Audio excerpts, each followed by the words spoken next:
Mr. Mayor. How are you, my friend? Good afternoon, everyone. Welcome to the Clinton Presidential Center. My name is Stephanie Street, and I serve as the Executive Director of the Clinton Foundation. We are so thrilled to see such a wonderful crowd here today as we continue President Clinton's long-standing commitment to honoring Black History Month. The Clinton Presidential Center has hosted a number of programs this month, and I'm thrilled that, again, so many of you have joined us for our final program in this series. Today, we will hear from 4 Arkansas mayors from across our state.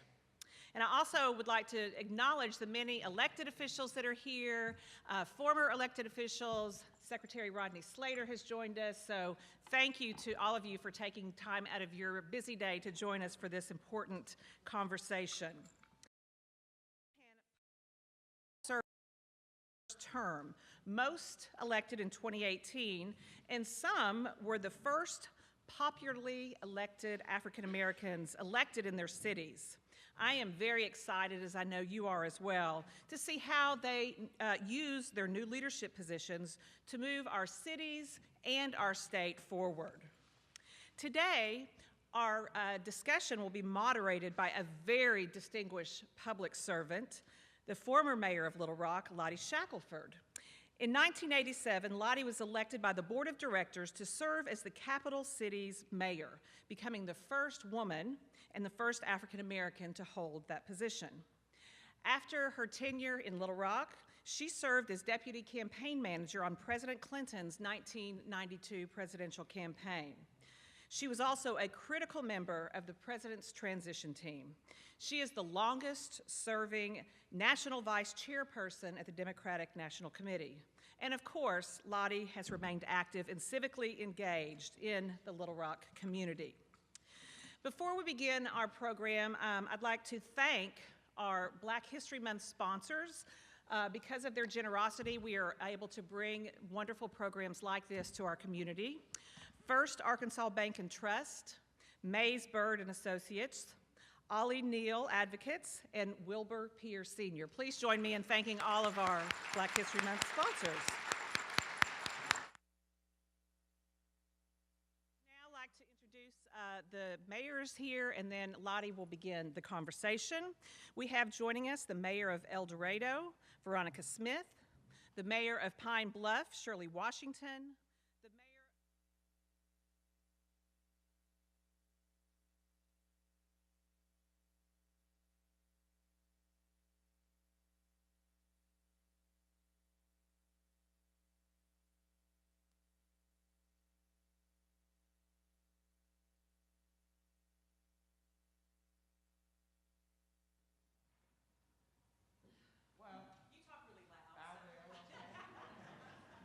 Good afternoon, and I want to thank Stephanie and the Clinton Center for doing not just this year, but really having phenomenal programs during Black History Month. And I know, as an African American, there have been ambivalent feelings a lot of times when we start to talk about Black History Month and the relevance of Black History Month, or some of the naysayers, why are we having Black History Month?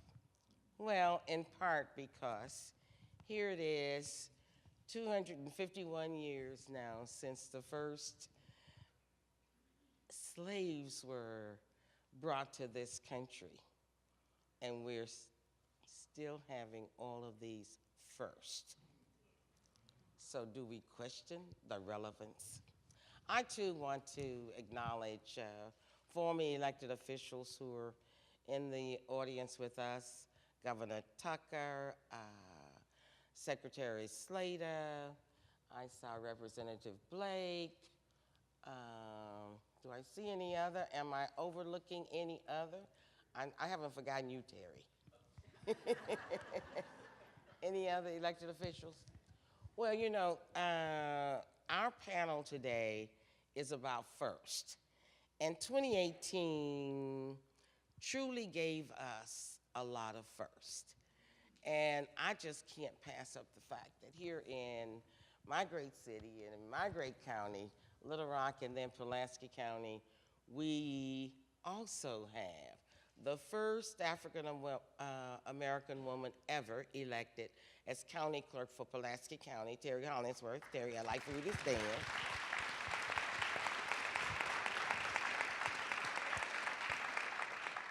And we also have the first sheriff, African American sheriff for Pulaski County. So, you know, others across the country were talking about the strides that were being made in 2018, so many women being elected and all.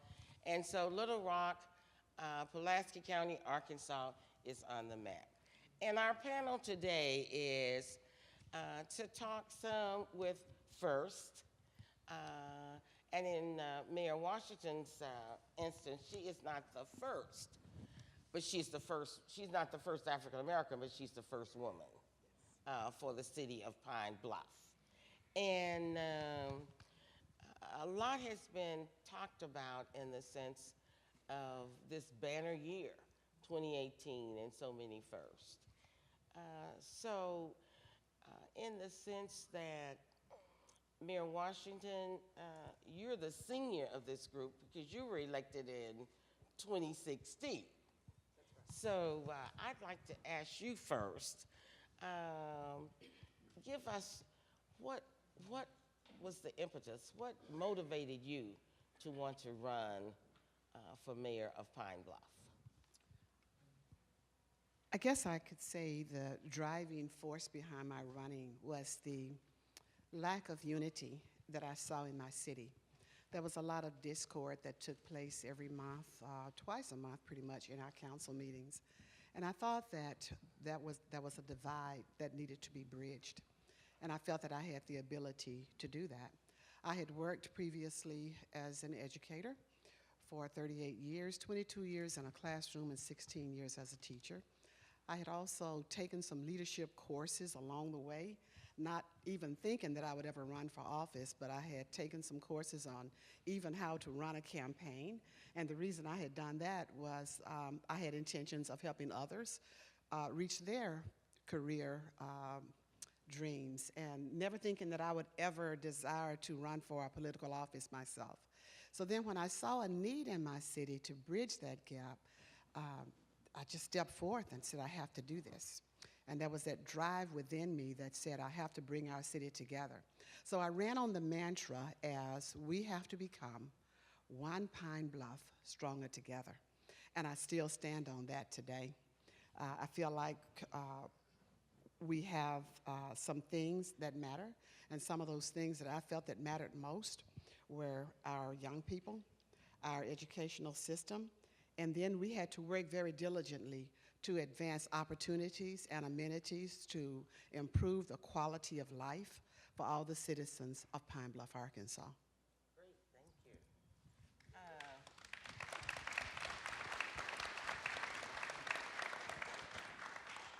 As I was reading some about each of these mayors and their cities, I noticed that there was one common theme that everybody ran on, and it had something to do with unification, or it had something to do with bridging the gap, as you said, or racial divide, or economic divides.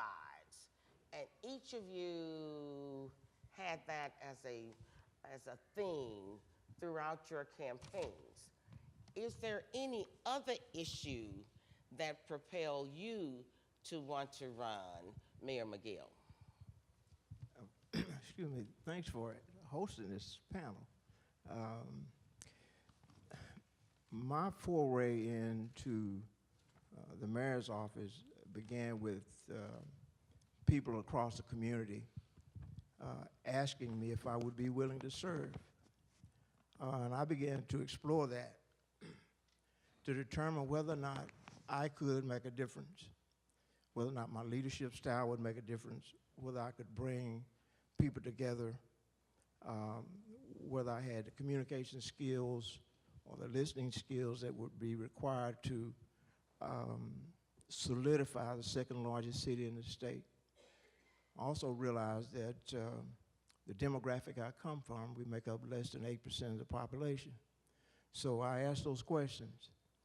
And across the board, people began to tell me that they wanted me to serve or consider running for mayor. And after careful consideration and consultation with my family and some friends, I decided to make the sacrifice and run for mayor. Great, thank you. Mayor Smith-Creer, I'm sorry, from El Dorado. I just got back in from Colorado. Oh my gracious. In looking at some of the things you were interested in and the things that propelled you to run, what would you say was the greatest shock for you once you entered City Hall as mayor of El Dorado? The greatest shock. The greatest shock. I can't say that there were any shocks to it, and I'm being totally honest about that. Even going into it, I kind of knew what I was gonna see. One of the things that is not a shock, but it is, and I don't mean to be comical, but it's just the truth. I decided to run as Veronica Smith-Creer, and I have to sign all the checks. So that was kind of a shock. So I would have run as just V. Creer if I knew that was going to be the situation.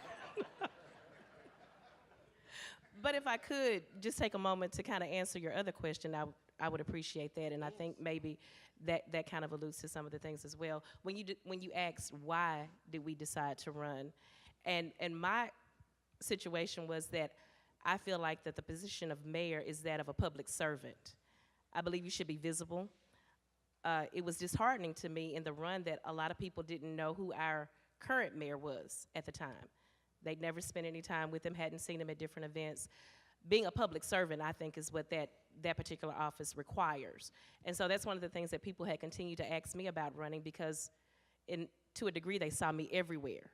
And I think that was one of the most rewarding things. And I'll say this, and maybe it was a little bit of a shock, but not necessarily at City Hall. After the election was over, the next week was Education Week, and I was asked to go to many of the elementary schools. And when I got to one of them, one of the young girls, and I believe they third graders, she walked into the room and she said, "I know who she is. She's the mayor." So that was rewarding, in that even little children knew who I was. So a good shock. Great. Mayor Scott, I know you've had to address this question many, many times in the sense of what makes you think you can be mayor of Little Rock, Arkansas? Because my mama told me so. What made you think you could be mayor of Little Rock, Arkansas?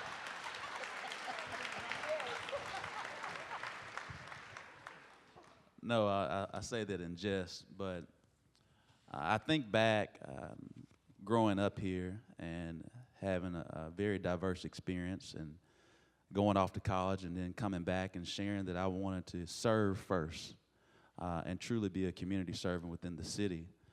And then myself and friends, we've been blessed to get connected. And that's a thing in Little Rock, whether right, wrong, or indifferent. And so as I got connected and being a part of the public service, I quickly realized after a number of years that I was being invited to the table and asked for my opinion and perspective. And then when I quickly realized that my opinion and perspective was just to check a box. And so after 3 to 4 pretty huge occasions and realizing that I wasn't being listened to, that began frustration. And so for me was, why not? And out of that frustration, we began to run this race. And so we live in a world that we're blessed that we can do anything we want to do with a little hard work and the grace of God and mercy. And that's the reason why I said I could. But it wasn't an I. It was truly a team and a village. Many of my members of that village are here today. my campaign manager, State Representative Charles Blake, Stephanie Jackson, who's was the voice of the campaign in transition, my right hand, and Kendra Pruitt, one of my senior advisors and one of my best friends, Antoine Phillips. Have my church members who are here today who surprised me. Have my aunt and uncle who I'm just very surprised to see them here today. And so I think when you have that type of village and that type of community input, you do believe anything is possible and say, why not?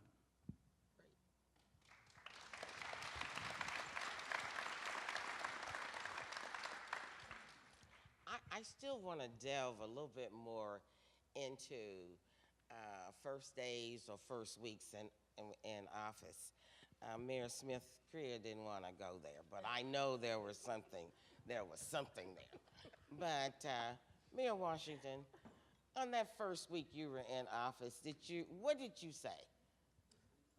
I mean, what was it that just said, wait a minute, did I do the right thing? The shocker for me, I guess, more than anything, was to go into the mayor's office, and it was empty. Every file cabinet was empty. Every drawer was empty. I mean, there was not a piece of paper in the entire office. And I walked around in a circle. I said, okay, what am I to do? How do I get started? So that was the shocker for me. And I began to, for a moment, feel somewhat sorry for myself. What have I inherited here? What have I stepped into? And then I started thinking, well, since there's nothing here, this may be a grand opportunity. Let me create.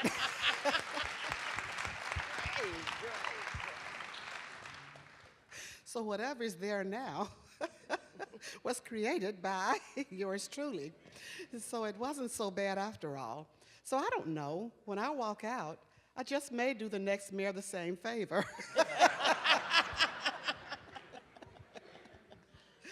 But with time, it all falls in place. And you know, you're able to pull it together. The key thing is to make sure you have a good team. I like the way Frank was able to identify some of the members of his team.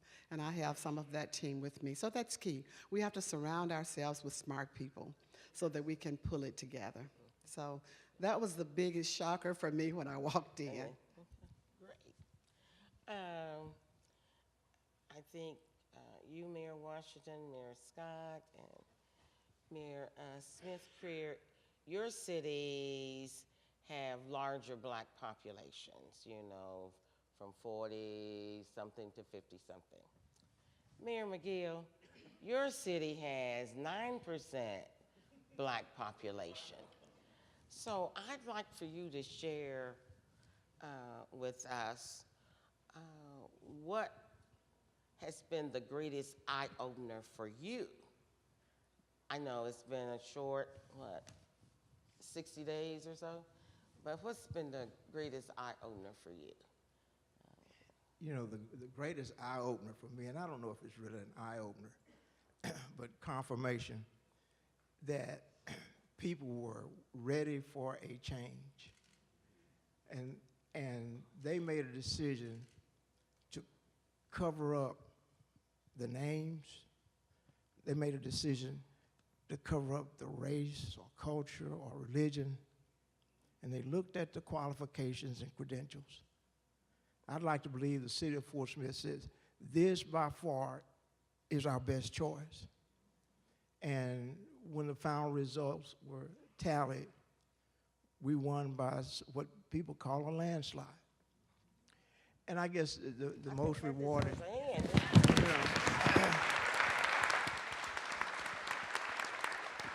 and at the election night watch party, as the returns began to come in, and I found myself in a surreal place looking at close to 300 or 400 people. It was the most beautiful mosaic I'd ever laid my eyes on. There were white people, there were the Latino community, there was the Asian community, the African American community, a small segment of our African community.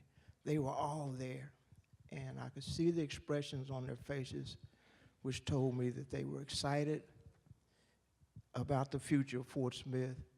And it was a very humbling experience that they selected me to be the face and the voice of our city. And on my first day in office, they gave me the keys to the office, Governor. And I began to, Fort Smith has been, we just finished celebrating our 200th year in existence. And on the year of celebrating 200 years, Judge Neal, they gave this little African-American kid the keys to the city.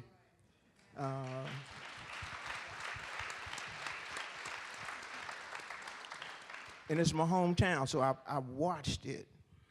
I watched her mature to a point where they would give me the keys. I do remember a time that we'll talk about some other time that were not good times. But on that day, in this year, they gave me the key to the cities and said, be our voice. You create a vision for us, and we'll follow it. And it's been, even though it's been a few weeks, it's been a wonderful experience. Great, thank you. I misspoke a little bit earlier. I don't know where my math was. I'm glad my math teachers are not in this room. When I said 250 years ago, the first slaves were brought to the country, I meant 400 years. But what I also wanted to share was 250 years ago, the first African American was able to cast a vote after the passage of the 15th Amendment.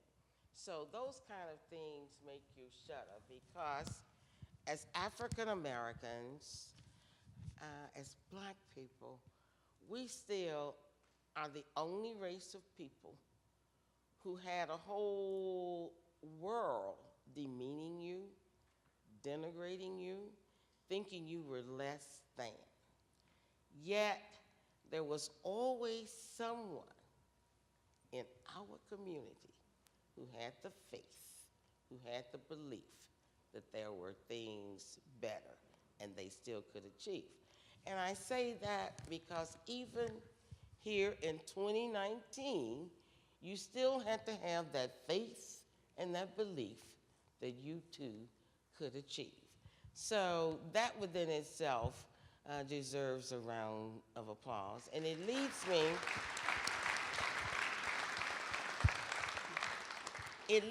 me to ask, while you all have each dealt with this since the day you were elected, because everybody is like, well, how does it feel to be the first? And I know in reading about you, this was never a reason to run.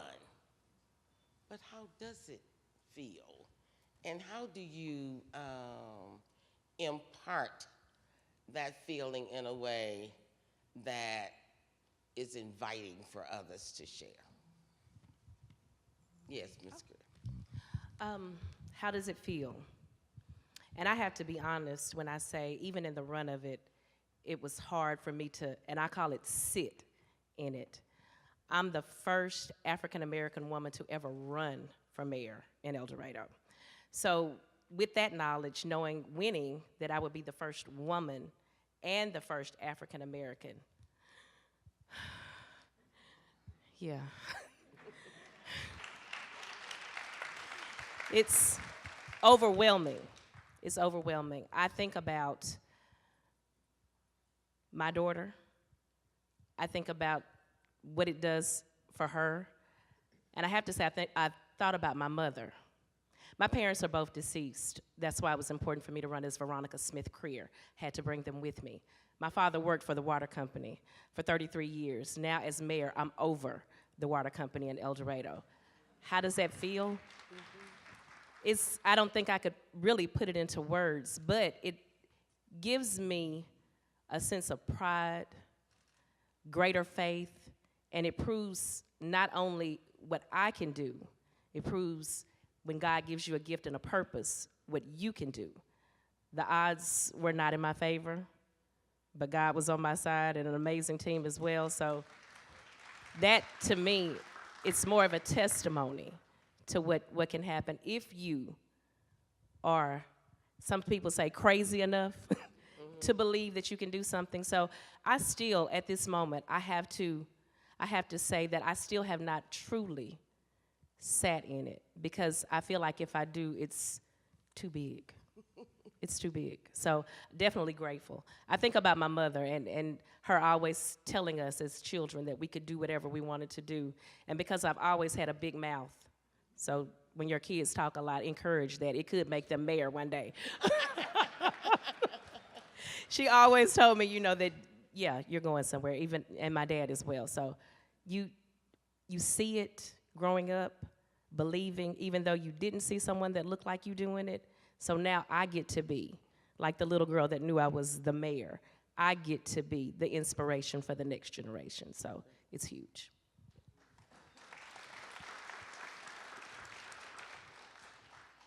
What I have come to realize that Fort Smith is much larger than its geographical footprint. During the course of a day, Fort Smith will swell to 250, 260,000 people as people traverse that city, going to work, going to eat, for recreation. We are the lifeblood of the Arkansas River Valley on the western end of the state. So all of a sudden, I become the face of Poto, Oklahoma. I become the face of Mulberry, Arkansas, and Greenwood, Arkansas, as people come to Fort Smith and visit about the things that we're going to be doing that will make life better for their cities and their citizens as we create new jobs and we create new opportunities, as we begin to continue to grow our med school population and grow the residential developments and develop our riverfront. It has a significant impact on close to 300,000 people.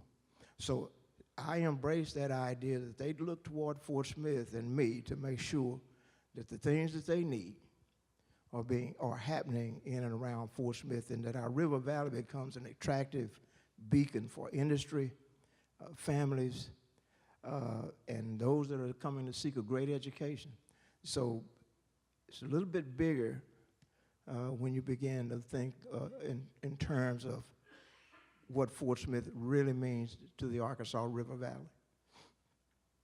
Thank you. Mayor Scott, I'd like for you to add an additional twist to yours, partly because you're the mayor of the capital city of this state, and Arkansas, unlike so many other states, we have a big city, and then it's a major drop in population size. I think our second largest city is Fort Smith, with less than half the size of Little Rock. So being the first popularly elected mayor of the city of Little Rock, what kinds of things go through your mind each and every day when you feel you're reacting to that first? Me being a child of history and a history buff, many times it's hard to even consider being the first, mainly because understanding that former Mayor Bussey, you, former Mayor Shackelford, from a generational standpoint, was always known as the mayor. And so I think through understanding the history, there's no Frank Scott Jr. without a Mayor Bussey and a Mayor Shackelford. But also, when you think through the Dr. Townsends, who were great symbols of African-American leadership in our city, or the Director Pughs. And so I count it an honor to be a seed of the leadership that came before me to even make this a reality. And then also understanding the relevance of Little Rock. And I think many times we don't share that, understand that, or even hone into it, our history. Something that I think should always be acknowledged, but chart us towards a new future. Because we truly are a microcosm of the United States. We're both rural and urban at the same time. But yet we have an opportunity, understanding the historical relevance of being the first black elected mayor of Arkansas, of the state's capital city, is to understand that we can have a new South and be a catalyst for that, to show that we have progressed from our past to our present as we're charting towards a new North Star for a new South. And so what you're starting to see is that across the entire South as we move forward. And so I count it as an honor to be here, but it also is a huge responsibility. Me being someone that is many people don't realize I'm actually an introvert. And to be in this capability with eyes on me when sometimes I actually try to run away from being seen, you understand that there are not only our elder generation that's looking at me, but it's also our younger generation. And it became real to me on 2 different occasions. When Director Pugh came at the inauguration and said that I never thought I would see this day, I about cried. But then also, and anyone who knows Director Pugh, she's in her early 90s. But then to see young children to dress up like me the next day and say that mayors come from Southwest Little Rock. Okay.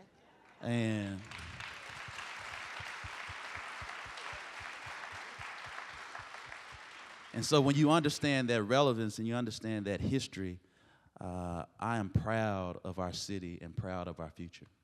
Thank you. Mayor Washington, I'm going to give you a little bit of a challenge as well.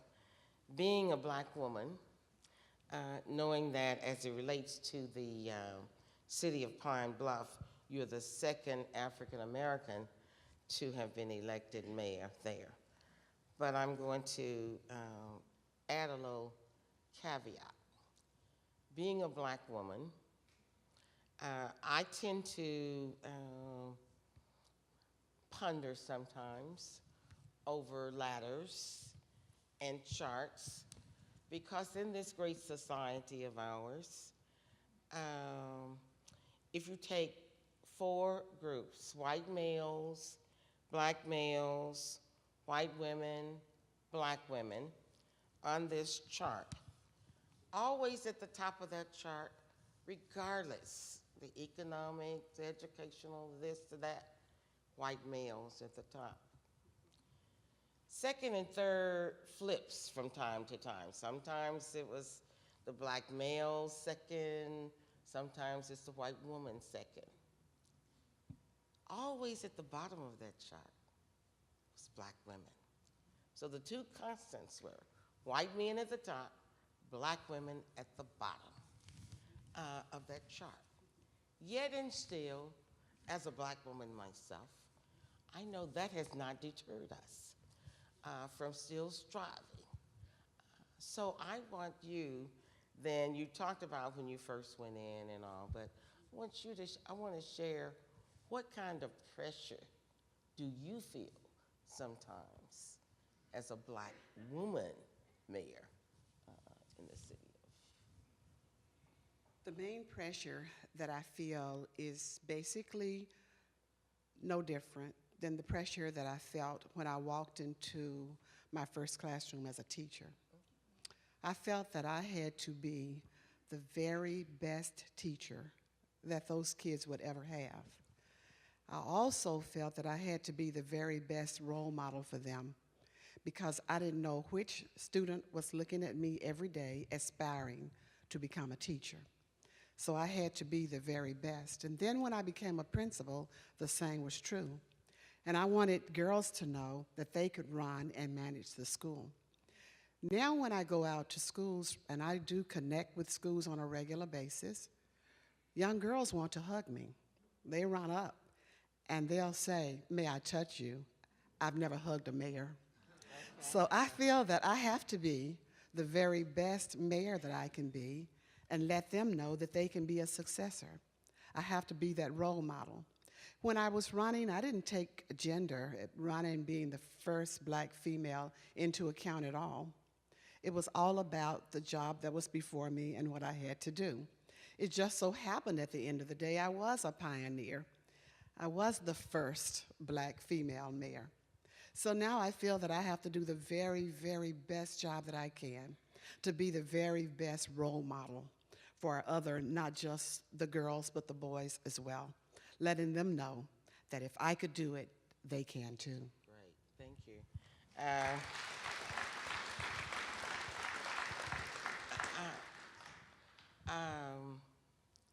as we celebrate Black History Month, and particularly for our community, I'm always saying that the Lord has blessed me, and I've had a lot of opportunities to have what I call pinch me experiences. And I know many of you have also had pinch me experiences. And there are more. And look, and I want more to come. But there's still a lot of firsts that Frank mentioned earlier about being on the shoulders. We're all standing on someone else's shoulders. We have a first. One of the first Black legislators here in Arkansas, Richard Mays, was one of the first who were elected. Richard, would you stand? And he's one of the first who had the first African Americans who also had the opportunity of serving as on Arkansas State Supreme Court in an appointed position. We have first Judge Ollie Neal. Would you please stand?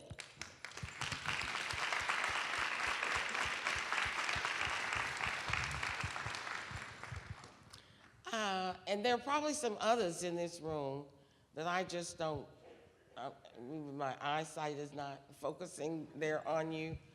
But I guess the point is, even though when we have programs like this and a few people are profiled, so to speak, but it doesn't mean that others in the audience don't have stories that are equally as compelling, because they too have overcome. I want to give a shout out to Lena Moore, who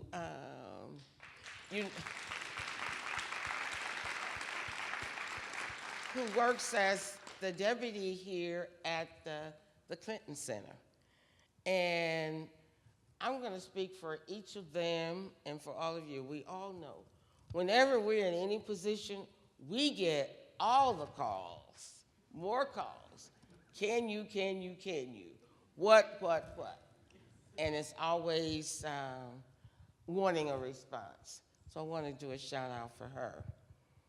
We also want to have some time for some interaction from you in the room. So now is the time we're going to have, before we do a little close-up with you all, we're going to ask for audience participation. And so this is our little Q&A time. So is there, what's the setup? Is there a mic for them, or?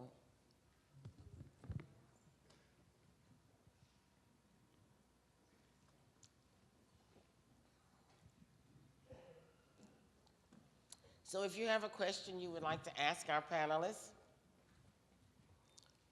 what I am going to ask is that please make it a question, and not and it's because we only have a limited amount of time so that we can share with others. So make yours a question, and I'm going to ask the panelists to answer, but be brief.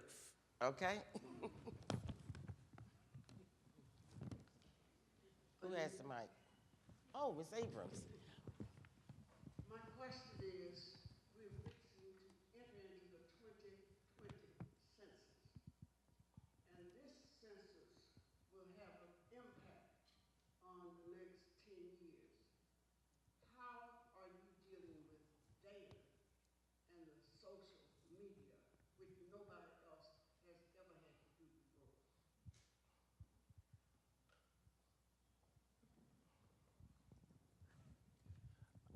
I guess I'll start as it relates to the 2020 census. One of the first meetings we had in week one, it's only been 56 days for that matter.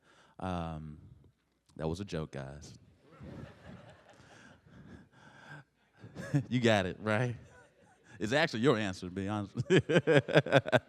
But the first week we've already had that meeting as it relates to starting that planning process, because it will happen under our administration. It's something that's very near and dear, was particularly being the state's capital city and the most populated city.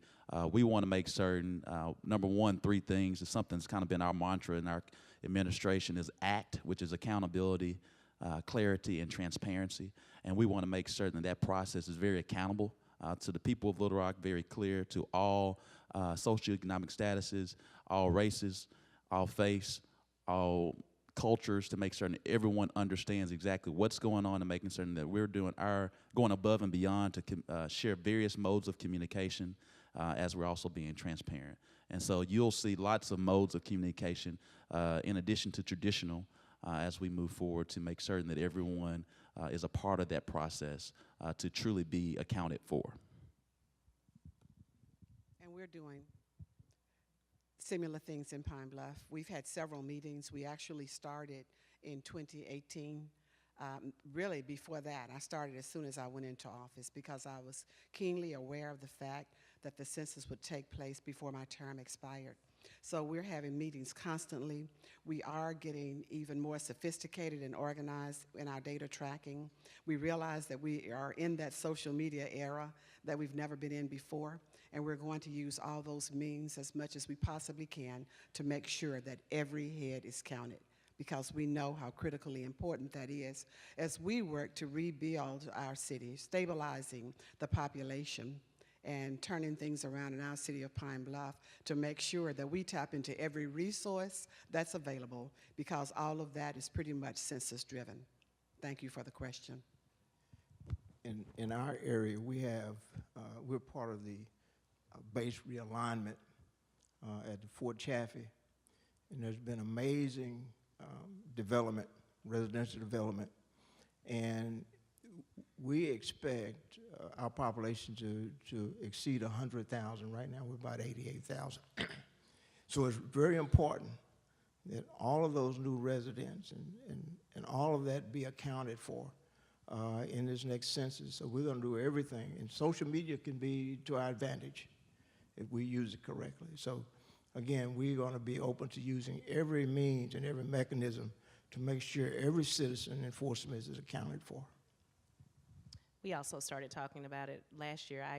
During the campaign, that was one of the main things we talked about, was that 2020 census, and would definitely be using social media as much as possible. There is a great population in El Dorado that's undocumented, that it's a sensitive issue to make them aware that we just need the numbers. So a lot is being done on that part of it as well.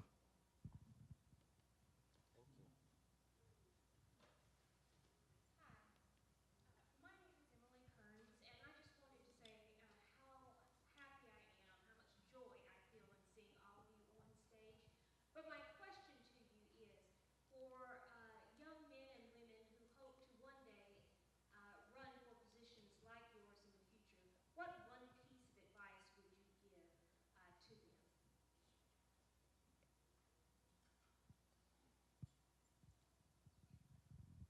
My foundation has always been, have the faith.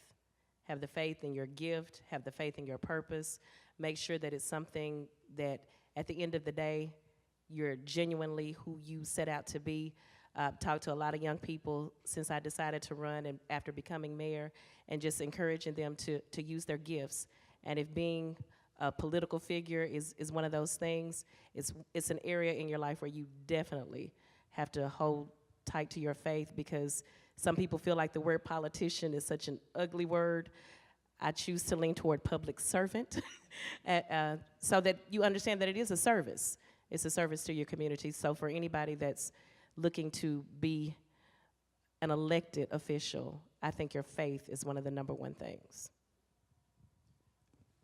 I sponsor a group in Fort Smith where we deal with from 5th grade all the way through high school and college. We mentor and teach leadership and soft skills to, excuse me, for probably about 300 kids. And one of the things that we talk to them about is having the courage to stand and speak out, even if it's against a popular position, and understanding the power of one vote.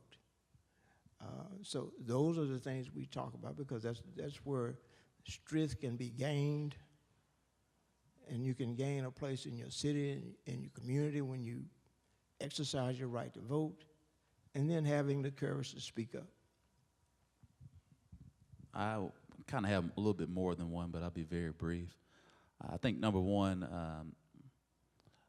being somewhat of a shy kid, I would say it's okay to be different. I think many times we want to do what's popular, want to be a part of the in crowd, but be true to thy oneself, to be authentic. And I think that paves a long way for a child, a teenager, and a young adult. Then as you progress in your age, I would say to always focus on your strengths, because if you focus on those strengths, your weaknesses become irrelevant. And I think if we focused a lot more on our strengths, we'll be tied more to our purpose.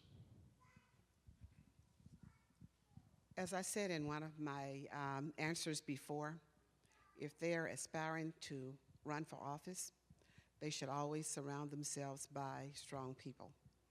And the other thing that they should do is, in this position, even though we want things to go well and to look good, we face a lot of negatives. So they're going to have to fight hard to remain positive. And sometimes that's not as easily done as we think it is. So I would say that my job here as mayor, if I remain positive, I have an opportunity at this time to turn my city, which I love so dearly, Pine Bluff, Arkansas, into an amazing city. But tell them they have to stay anchored, they have to stay focused, and above all, they have to remain positive.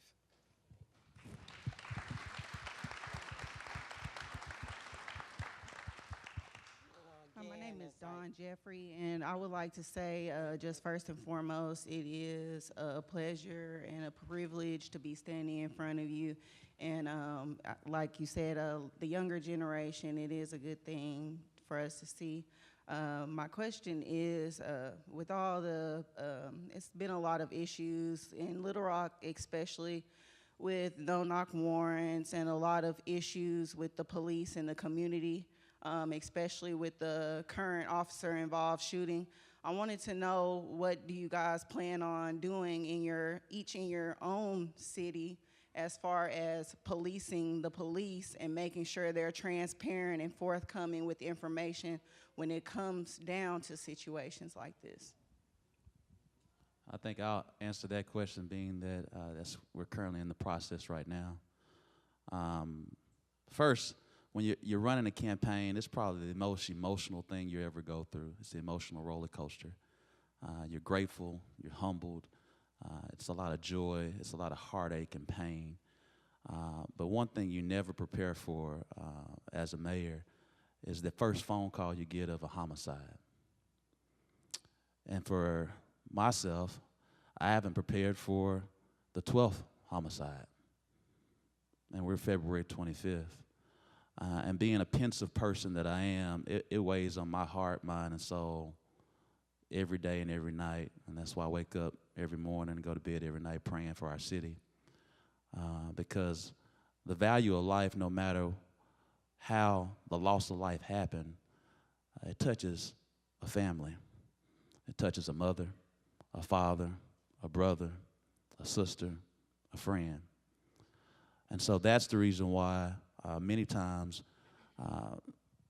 understanding this city and what has transpired over the years, I made it a point, to some contention, that we were going to strive to have an independent citizen review board. We were going to strive to have a police accountability task force. We were going to strive to have a use of force regarding no-knock warrants. And so when I first got into the office, myself and Kendra Pruitt, who's my senior advisor, one of my lawyers, I tend to keep a lot of lawyers around me, we made certain that we talked to our city attorney. So they're drafting a use of force policy as it relates to no-knock warrants right now for the Little Rock Police Department. As you know, we just recently had an officer-involved shooting, so some things I can't discuss.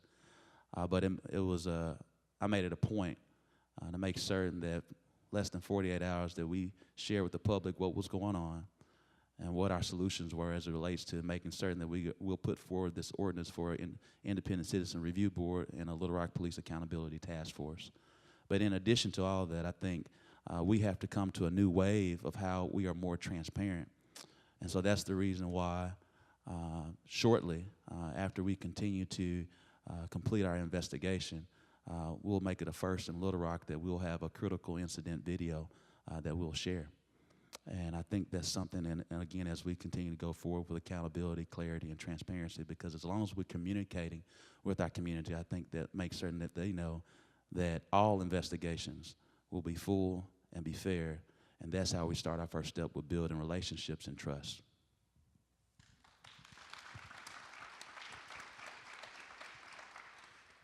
In Fort Smith, we've got a new chief of police that happens to be an African American, and he has been very aggressive in creating community-based policing, and has had a major impact on the relationships between people in the community, our police force. He's done a great job at reducing crime in the area. So it's not unusual to see him hosting coffee with the chief. It's not unusual to see the police officers in the communities, at church or at some function, just as visitors and guests.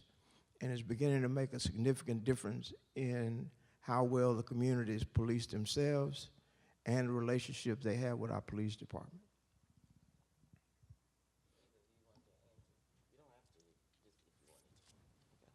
Before we get that last question, I want to give thanks to Stacy Pittman over there, but she's sort of our timekeeper.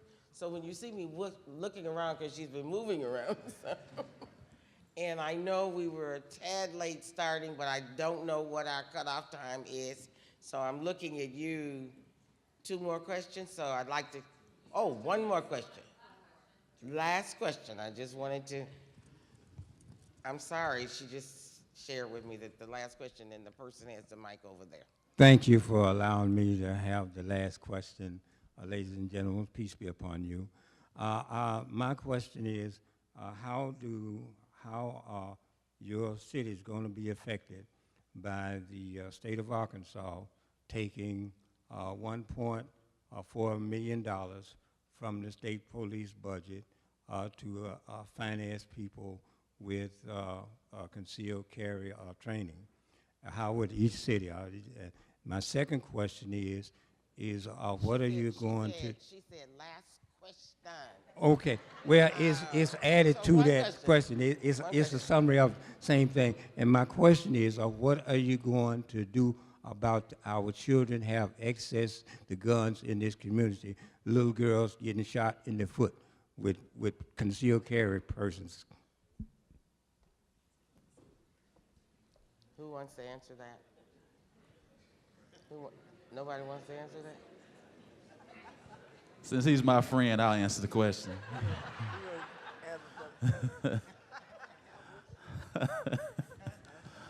I love to remind people, and I think the mayors will agree, that we are the mayors of our respective cities, and that is ultimately our priority. My grandfather once told me that your job is to catch the robbers, pick up the trash, and put out the fires. And so many times we all represent very independent. We may all respectively have our own party affiliations, but at the end of the day, I represent the entire city of Little Rock, Pine Bluff, Fort Smith, and El Dorado. And so many times it's kind of hard to weigh in on those various state-populated issues. I will say in the city of Little Rock that we have to combat against gun violence. We have to make certain that there are certain protocols and procedures in place to make that there are background checks, that we are not weaponizing civilians, and that we allow particular weapons that are usually utilized for military, remains with the military, and not necessarily for civilian use. But we also, in that same vein, that we have to respect certain rights, and that is the process that we're seeing right now at the state legislature. So I encourage all that have issues with the state legislature that we get involved in our local elections. I mean, it starts with the process of who is being elected to be your school board member, who's on your city council, who's your mayor, how are you getting involved with do you even know who your state representative and your state senator is? And that's how we can affect change. We believe that is an issue. I want to thank for that question, and I want to thank the audience. As I look across, I know there are many of you who also have the distinction and the responsibility of having been a first. Secretary Slater, a first. And so I'd like to ask, particularly in the African American sections here, those of you who have the responsibility of being the first, whether it was the first person that had this kind of job that was before denied to black folk, if you have had the opportunity of being a first, please stand, let us applaud you.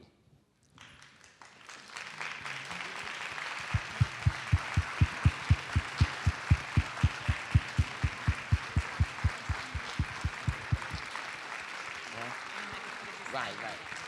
And I want to thank our panelists for being so open and courageous and sharing. And I guess I'm going to adopt Mayor Smith-Creer, and this is the honest truth. And now I think Stephanie is going to close us out. Yes, thank you so much, Lottie, for your distinguished service to our city, to our state, and to our nation, and doing such a wonderful job here today, moderating this really terrific panel. And I want to say a special word to thank you to all of the staff here that work at the Clinton Presidential Center, many of here in the room. You mentioned Lena. I'm thrilled to see Joyce Willis here, who was a long-serving staff person at the Clinton Foundation and did so much to establish our educational curriculum that we offer for free to students from across our state. And quickly, I'd like to acknowledge and thank my boss, President Clinton, who is not here. I think this program here is exactly what he had in mind when he built the Clinton Center, really hoping that we could serve as part of the fabric of our community, bring people together from all parts of the community to have discussions, discuss the issues of the day, and try to inspire the next generation to see that they too can make a difference in their community and their world. So thanks to all of you for joining us today. Thank you for supporting the Clinton Center here in Central Arkansas, and hope you have a wonderful afternoon. Thank you.